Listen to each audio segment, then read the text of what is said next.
Hello friends, Vardhan academy में आप सभी का स्वागत है। दोस्तों, आज की इस वीडियो में हम लोग जो टॉपिक पढ़ेंगे वो होगा मानव विज्ञान एवं प्रौद्योगिकी। ठीक है। इसके अलावा जो दूसरा चैप्टर है उसको भी हम लोग देख लेते हैं। यहाँ पर देखिए, दूसरा है हमारा रेशों से वस्त्रों तक। ठीक है, रेशों से वस्त्रों तक। अब इसको हम लोग अपने सिलेबस में भी देख लेते हैं एक बार। ये देखिए, ये दोनों जो चैप्टर हैं, ये देखिए, एक है विज्ञान, मानव विज्ञान एवं प्रौद्योगिकी, और दूसरा है रेशों से वस्त्रों तक। अब हम लोगों की 7th क्लास का ये पहला और दूसरा चैप्टर है। ठीक है। 6th क्लास में हम लोग मानव विज्ञान एवं प्रौद्योगिकी से संबंधित नॉर्मल चीजें जान चुके हैं। अब यहाँ पर मानव विज्ञान एवं प्रौद्योगिकी और रेशों से वस्त्रों तक, ये प्रक्रिया जो है, ये हम लोग 7th क्लास के पहले और दूसरे दूसरे चैप्टर में आज की वीडियो में पढ़ेंगे। तो दोस्तों, इसमें थोड़ा सा जैसी वीडियो अभी तक बनती थी उससे थोड़ी सी अलग है, क्योंकि कुछ चीजें बन नहीं पा रही थी, इसलिए मैंने इसको थोड़ा सा इस तरीके से कर लिया है। ठीक है। आप लोग जैसा भी देखिएगा मुझे कमेंट में जरूर बताइएगा कि ये वीडियो सही है, पहले जैसी ही है, या उसमें कुछ वो अच्छी थी या ये अच्छी है। ठीक है, इस तरीके से बताइएगा। ठीक है। तो यहाँ पर देखिए, इस तरीके से यहाँ पे मैंने पीडीएफ तैयार की है। ये देखिए, आपका पहला चैप्टर है मानव विज्ञान एवं प्रौद्योगिकी। ये 7th क्लास का पहला चैप्टर है। ठीक है। अब इसमें अच्छे से अच्छे क्वेश्चन आपको मिलते रहेंगे। 7th जल्दी देखिए, आपने दिन में मैंने आपकी 6 की बुक कंप्लीट करा दी है। 7th की भी आपकी 4 से 5 दिन में कंप्लीट हो जाएगी। और ऐसे ही आपकी 7th में आपके चैप्टर ज्यादा हैं, 21 चैप्टर हैं। 6 क्लास में सिर्फ 17 ही थे। और जो 8th क्लास में उसमें भी 17 ही चैप्टर हैं। तो 7th क्लास में सबसे ज्यादा चैप्टर्स हैं। ठीक है। तो इसमें 5 से 6 दिन आपको लग जाएंगे। इसके बाद जो 8th क्लास आएगी वो आपके 3-4 दिन में, 5 दिन में वो भी आपकी कंप्लीट हो जाएगी। तो आपका 3 से 5 तक वो कंप्लीट हो जाएगी। हम मेरे मुंह से अब मार्च ही निकलता है हमेशा। ठीक है। तो चलिए स्टार्ट करते हैं और देखते हैं क्या क्या चीजें आज की वीडियो में है। तो इसमें तो कुछ नहीं है, ये इस वाले पेज में तो सिर्फ ऐसे ही नॉर्मली मैंने बात बताने के लिए कर दिया। इसमें देखिए, यहाँ पे थोड़ा हाईलाइट नहीं हो पाया है, इसलिए मैंने उसको अंडरलाइन या फिर उसके ऊपर कोई निशान बना दिया। ठीक है। विज्ञान के नियमों एवं सिद्धांतों के अनुप्रयोग से मानव हित में संसाधनों का निर्माण ही प्रौद्योगिकी है। प्रौद्योगिकी की जो परिभाषा है वो है विज्ञान के नियमों एवं सिद्धांतों के अनुप्रयोग से मानव हित में संसाधनों का निर्माण क्या कहलाता है? प्रौद्योगिकी, मतलब टेक्नोलॉजी। ठीक है। ठीक है, अगले उसमें देखते हैं। अब जो इंपॉर्टेंट चीजें हैं उनके नीचे मैंने यहाँ पे कर लिया, आप लोग कॉपी कॉपी पेन उठा के रख लीजिए। ठीक है। और चीजें लिखते चलिए। अब देखिए, यहाँ पर आपको क्या लिखना है। स्टील के उत्पादन में, एक कलर चेंज कर लेते हैं इसमें। ठीक है। स्टील के उत्पादन के लिए जमशेदपुर, राउरकेला, भिलाई, दुर्गापुर आदि शहरों में कारखाने खुले हैं।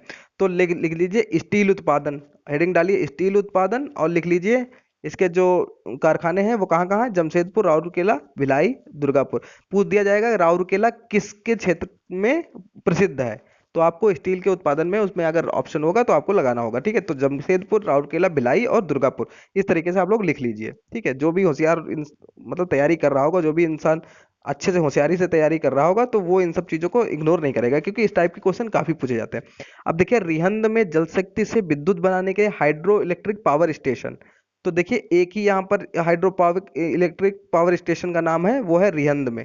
तो लिख दीजिए जल शक्ति से विद्युत बनाने का हाइड्रो इलेक्ट्रिक पावर स्टेशन बराबर में रिहंद। रिहंद में आपका जल शक्ति से विद्युत बनाने के लिए हाइड्रो इलेक्ट्रिक पावर स्टेशन है। इसके अलावा जो 4 यहाँ पे दिए गए, ओबरा, अनपरा, पनकरी, पनकी और ऊंचाहार आदि स्थानों पर कोयले से विद्युत बनाने के लिए, यहाँ पे देखिए पानी से विद्युत बनाया जा रहा है, और यहाँ कोयले से। कोयले के लिए यहाँ पे 4 नाम दिए गए, ओबरा, अनपरा, पनकी और ऊंचाहार। ठीक। तो आप लोग लिख दीजिए कोयले से विद्युत बनाने के लिए ये नेशनल थर्मल पावर कॉर्पोरेशन है। ठीक है, पावर स्टेशन है इसके। फिर देखिए, नाभिकीय ऊर्जा से जो विद्युत बनाई जा रही है उसके उत्पादन के लिए प्रसिद्ध कौन कौन सी जगह है? ट्राम्बे, नरौरा, राणा सागर, कलपक्कम। ठीक है, ये एटॉमिक पावर स्टेशन कार्य कर रहे हैं। तो देखिए, नाभिकीय ऊर्जा से विद्युत बनाने के लिए ये हैं चारों। ठीक है। और जो आपके ओबरा, अनपरा, पनकी, ऊंचाहार, ये कोयले से विद्युत बनाने के लिए है। रिहंद में है जो है वो है जल शक्ति से हाइड्रो इलेक्ट्रिक पावर स्टेशन के लिए। और स्टील उत्पादन के लिए जमशेदपुर, राउरकेला, भिलाई और दुर्गापुर। ठीक है, इस तरीके से इसको आप लोग लिख लीजिए। ठीक है। इस पेज में सिर्फ यही इंपॉर्टेंट चीजें थी, जो इंपॉर्टेंट है सिर्फ उन्हें करेंगे, नहीं तो बहुत टाइम लगेगा चीजों को आगे करने के लिए। अब देखिए, यहाँ पर थोड़ा सा लिखा है, आधुनिक कृषि उपकरणों, उन्नतशील बीजों, उर्वरकों और पर्याप्त सिंचाई के साधनों द्वारा कृषि उपज में असातीत वृद्धि को हरित क्रांति कहते हैं। ठीक। ऐसा क्वेश्चन नहीं आएगा, लेकिन थोड़ा सा आपको इसके बारे में जानकारी होनी चाहिए। ठीक। नेक्स्ट देखिए। अब ये देखिए, इससे एक क्वेश्चन जरूर आएगा, पूरी उम्मीद है कि इससे क्वेश्चन जरूर आएगा। कृषि के क्षेत्र में विभिन्न क्रांतियां देखिए, हरित क्रांति फसल उत्पादन से होती है, हरित क्रांति सिर्फ फसल उत्पादन। ठीक। श्वेत क्रांति दूध सफेद होता है, तो श्वेत क्रांति दूध से। पीली क्रांति तिलहन से। ठीक है। भूरी क्रांति उर्वरक उत्पादन से, नीली क्रांति मत्स्य उत्पादन से। और एक क्वेश्चन बहुत अच्छा है, ये देखिए, इसको जरूर नोट कर, मतलब नोट जो भी आपको इनमें से नहीं आते वो सारे नोट कर लीजिए, मोस्ट इंपॉर्टेंट है, इसमें से क्वेश्चन आ सकता है। वर्गीज कुरियन श्वेत क्रांति के जनक है। क्वेश्चन बहुत चांस है कि ये आ सकता है, श्वेत क्रांति के जनक कौन है? वर्गीज कुरियन। ये 100 में से 10 लोगों से के अलावा किसी को नहीं पता होगा। हो सकता है बायो वालों को ये चीजें पता हो, लेकिन मुझे उम्मीद है कि 100 में से 10 लोगों को ही ये आंसर पता होगा, वर्गीज कुरियन, ठीक है, श्वेत क्रांति के जनक। नेक्स्ट है, इसमें कुछ नहीं है, इसमें देखिए, इसमें बस हल्की हल्की यही चीजें देखते चलिए कि देखिए, विज्ञान और प्रौद्योगिकी के विकास से विभिन्न क्षेत्रों में क्रांतिकारी परिवर्तन हुए। तो किन किन क्षेत्रों में हुए? औद्योगिक क्रांति में हुए, जनसंचार क्रांति क्षेत्र में क्रांति हुई, कंप्यूटर के क्षेत्र में हुई है, इंटरनेट, इलेक्ट्रॉनिक, डाक सेवर, मोबाइल, स्मार्ट, ये तो फालतू की चीजें हैं, इनको क्या बताने की जरूरत है, ये तो सबको पता ही है। ठीक है, अब यहाँ पे एक हेडिंग है कि विज्ञान और प्रौद्योगिकी के विकास से मनुष्य को केवल लाभ ही नहीं वरन इससे अनेक प्रकार की हानियां हुई। तो हानियां तो हुई हैं, ठीक है, उर्वरा शक्ति कम हो गई है क्योंकि नई नई बीज उत्पन्न किए गए, तो सारी चीजें हर तरीके से वायु प्रदूषण हो गया है। ठीक है, तो ये सब चीजें तो आपको नॉर्मली पता है, इसीलिए इसको यहाँ पे डिस्कस नहीं करेंगे क्योंकि समय कम है, फालतू की चीजों को लेके नहीं चल सकते हम लोग। अब ये वाला जो चैप्टर है इसमें काफी चीजें अच्छी अच्छी हैं इसमें। ठीक है, उम्मीद है आपको ये तरीका भी पसंद आ रहा होगा। ठीक है, जैसा भी हो आप लोग बताइएगा, क्योंकि वो तरीका मुझे थोड़ा सा बन नहीं पा रहा था, इसलिए मैं ये नहीं चाहता था कि आपका एक दिन डिले हो, तो मैंने इस तरीके से वीडियो बना दी। ठीक है, अब देखिए, इसमें मैंने बस खाली ये दिखाने के लिए, ये रेसों से वस्त्रों तक ये चैप्टर है, इसमें देखिए अब इंपॉर्टेंट चीजें क्या है आप लोग लिख सकते हैं। इस टाइप के क्वेश्चन काफी पूछे जाते हैं, सीटेट हो चाहे टेट हो, इनमें तो पूछे ही जाते हैं, तो इसमें भी उम्मीद है इस टाइप से क्वेश्चन पूछे जाएंगे। जम्मू कश्मीर के पहाड़ी क्षेत्र में पाई जाने वाली अंगोरा बकरी, तो पूछा जा सकता है अंगोरा बकरी कहाँ पाई जाती है? जम्मू कश्मीर में। या जम्मू कश्मीर में पाई जाने वाली बकरी को किस नाम से पुकारा जाता है? तो वो है अंगोरा। ठीक, अंगोरा बकरी। ठीक है, तो अंगोरा बकरी कहाँ पाई जाती है? जम्मू कश्मीर में। ऊन तथा कश्मीरी बकरी से पश्मीना ऊन की सालें बनाई जाती है। तो पश्मीना शॉल कहाँ प्रसिद्ध है? वो कश्मीर से। ठीक है, कश्मीर से। ठीक, इसके अलावा याक का ऊन तिब्बत और लद्दाख में प्रचलित है। अगर पूछा जाए याक का ऊन कहाँ प्रचलित है, तो तिब्बत और लद्दाख में। और दक्षिण अफ्रीका में लामा और एल्पेका नामक जंतुओं से ऊन प्राप्त किया जाता है। ये क्वेश्चन आ सकता है, लामा और एल्पेका जो जंतु है ये कहाँ पाए जाते हैं? तो ये दक्षिणी अमेरिका में पाए जाते हैं, तो इनको नोट कर लीजिए आप लोग। ठीक है, ऊन ऊन प्रदान करने वाले जंतु कौन से? ये भी क्वेश्चन आ सकता है, ऊन प्रदान करने वाले जंतु कौन कौन से हैं, इनमें से कौन सा है? ठीक है, अगर आपके सामने लामा आ गया और आपको नहीं पता होगा तो आप लामा को छोड़ देंगे, आपको लगेगा लामा नहीं है। ठीक है, ठीक है, एल्पेका आ गया तो आप लोग नहीं लगाएंगे, तो ये चीजें आपको पता होनी चाहिए कम से कम। ठीक है, अब नेक्स्ट आगे बढ़ते हैं। इसमें देखिए, भेड़ पालन और प्रजनन, इसमें क्या लिखा है? हमारे देश में अनेक भागों में भेड़ों को ऊन उत्पादन के लिए पाला जाता है। अब देखिए, भेड़ पालन कहाँ कहाँ मुख्यतः होता है, इस टाइप के क्वेश्चन खूब पूछे जाते हैं। अभी सीटेट का पेपर था, उसमें तेल के लिए पूछ दिया गया था। ठीक है, पेट्रोलियम और उसके लिए कहाँ पाया जाता है। ठीक है, तो उस तरीके से यहाँ से भी पूछा जा सकता है कि भेड़ पालन और प्रजनन से संबंधित यहाँ सबसे महत्वपूर्ण जो स्थान है वो कौन कौन से हैं। तो यहाँ पे देखिए कौन कौन से, सामान्यतः जम्मू कश्मीर, हिमाचल प्रदेश, उत्तराखंड, अरुणाचल प्रदेश, सिक्किम के पहाड़ी क्षेत्रों अथवा हरियाणा, पंजाब, राजस्थान और गुजरात के मैदानी भागों में गडेरिया द्वारा भेड़ों के झुंड पाले जाते हैं। तो कहाँ कहाँ पाले जाते हैं इनको आप लोग देख लीजिएगा। ठीक, अब नेक्स्ट पेज पे चलते हैं, जहाँ पे जो चीज़ इंपॉर्टेंट है सिर्फ उसी को मैंने यहाँ पर किया है क्योंकि इतना टाइम नहीं है। ठीक, और जिस तरह जैसी भी ये वीडियो लगे आप लोग प्लीज़ हमें बताइएगा, जिससे मुझे आगे बनाने में मुझे सोचना नहीं पड़ेगा किसी चीज़ के बारे में, और मैं जल्दी से जल्दी आपकी डेली 2 वीडियो करता जाऊंगा। ठीक, ऊन उद्योग हमारे देश में अनेक व्यक्तियों के लिए जीविकोपार्जन का एक महत्वपूर्ण साधन है, परंतु जंतु रेशों की छटाई करने वाले, ठीक है, परंतु जंतु रेशों की छटाई करने वाले कारीगर कभी कभी एंथ्रेक्स नामक जीवाणु द्वारा संक्रमित हो जाते हैं, जो कुछ समय के बाद एक घातक रुधिर रोग, सोर्टस रोग के रूप में दिखाई देने लगता है।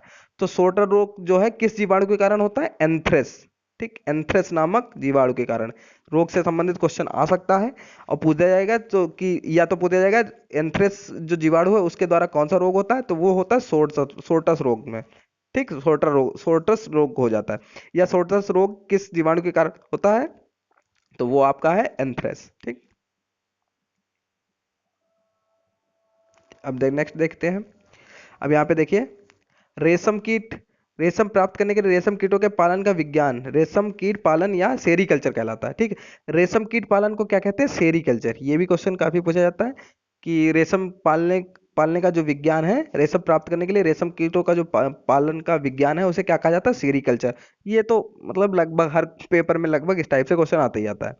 भारत के प्रमुख सेरीकल्चर केंद्र कर्नाटक और मैसूर, बेंगलोर में है। ठीक है, कर्नाटक के मैसूर तथा बेंगलोर में है। ठीक है, कर्नाटक में ये दो जगह हैं, मैसूर और बेंगलोर। कर्नाटक के अतिरिक्त आंध्र प्रदेश, तमिलनाडु, पश्चिम बंगाल, जम्मू कश्मीर तथा असम में भी रेशम का उत्पादन होता है। उत्तराखंड में नैनीताल तथा हल्द्वानी भी रेशम कीट पालन में अग्रणी है। तो इन जगहों को आप लोग लिख लीजिए, कहाँ कहाँ है, कर्नाटक में मैसूर तथा बेंगलोर, और कर्नाटक अतिरिक्त आंध्र प्रदेश, तमिलनाडु, पश्चिम बंगाल, जम्मू कश्मीर तथा असम। ठीक, और उत्तराखंड में नैनीताल तथा हल्द्वानी। ठीक है, ये इतना यहाँ पर इंपॉर्टेंट था, इसको लिख लिया। अब आगे देखते हैं, कुछ और भी जाने इसमें क्या दिया गया है। रेशम कीट के एक कोकून कोया से 300 मीटर से लेकर 900 मीटर तक लंबा रेशमी धागा निकलता है। 1 किलोग्राम रेशम प्राप्त करने के लिए लगभग 5500 कोकूनों की आवश्यकता होती है। ये क्वेश्चन आएगा नहीं, फिर भी मैंने यहाँ पे कर दिया। ठीक है, अब यहाँ पे देखिए, हाँ, कोकूनों से रेशम के रेशे निकालने की प्रक्रिया रेशम की रीलिंग कहलाती है। तो रीलिंग क्या कहलाती है, रेशम की रीलिंग क्या कहलाती है, अगर बाई चांस ये क्वेश्चन आ जाता है तो आप लोग इसमें करेंगे, कोकूनों से रेशम के रेशे निकालने की प्रक्रिया है वो आपकी रीलिंग कहलाती है।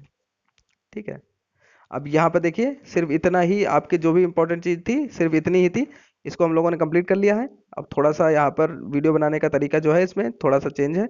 आप लोगों को अगर ना अच्छा लगा हो तो भी आप लोग प्लीज बता दीजिएगा। ठीक है, तो मुझे फिर कुछ चीजें अपनी अरेंज करनी पड़ेंगी, थोड़ी सी ढूंढनी पड़ेंगी, और अगर ये सही है तो फिर इसी तरीके से मैं आपकी जल्दी से जल्दी जितनी भी वीडियो हो पाएंगी मैं करवा दूंगा। ठीक है, और अभी तो मैं 2 ही डाल रहा हूँ क्योंकि मुझे मालूम है 2 से ज़्यादा लोग देख नहीं रहे हैं। ठीक है, अगर अगर आप लोग में से 20-25 लोग ऐसा कहते हैं, 20-25-50 लोग अगर कहते हैं कि सर 3 वीडियो कर दीजिए, तो कोशिश करूंगा कि 3 वीडियो इसकी हो जाए, क्योंकि मैथ्स वाली वीडियो में काफ़ी टाइम लगता है। एक वीडियो बनाने में मुझको लगभग, मैं बताऊंगा तो आप लोग भरोसा नहीं होगा, क्योंकि बैक कैमरे से मुझे उसको रिकॉर्ड करना पड़ता है। बैक कैमरे से, मोबाइल के बैक कैमरे से करने पर आप लोग अंदाजा लगा सकते हैं, 30 मिनट की वीडियो है वो कम से कम 5 GB की बनती जाकर है। ठीक है, 5 GB की बनती है, तो उसको कंप्रेस करना पड़ता है मोबाइल से ही। ठीक है, पहले उसको कंप्रेस करते हैं, उसमें मुझे आधा घंटा पौन घंटा लग जाता है। उसके बाद उसको, पहले बता, रोटेशन गड़बड़ होता है, उसको सही करना पड़ता है, फिर उसको कंप्रेस करना पड़ता है। उसके बाद डाउनलोडिंग में भी, अगर उसको कंप्रेस करने के बाद वो 1 GB की बनी तो उसको भी डाउनलोड करने पे जैसा नेटवर्क होगा उस तरीके से। तो मैथ्स की वीडियो में मुझे दिक्कत होती है बनाने में, साइंस की में इतनी ज़्यादा कोई बड़ी प्रॉब्लम नहीं है, बस हाँ इसको ही सेलेक्ट करना पड़ता है, इसमें ही जो भी आधा घंटा मुझे टाइम लगता है वो मुझे लगता है। ठीक है, तो जैसा भी आपको हो, अगर ये वीडियो आपको सही लग रही हो तो प्लीज़ बता दीजिए, तो मैं ऐसे ही आपको सारी वीडियोज़ प्रोवाइड करा दूंगा जल्दी से जल्दी। ठीक है, नहीं तो फिर मैं बुक्स थोड़ी सी अरेंज करूंगा, जो मुझे यहाँ पे ये PDF तो मिल गई है लेकिन बुक्स नहीं मिल पा रही है, नहीं तो मुझे कहीं से अरेंज करनी पड़ेंगे। ठीक है, तो दोस्तों आज की वीडियो में सिर्फ इतना ही, मिलते हैं अपनी नेक्स्ट वीडियो में, तब तक के लिए नमस्कार।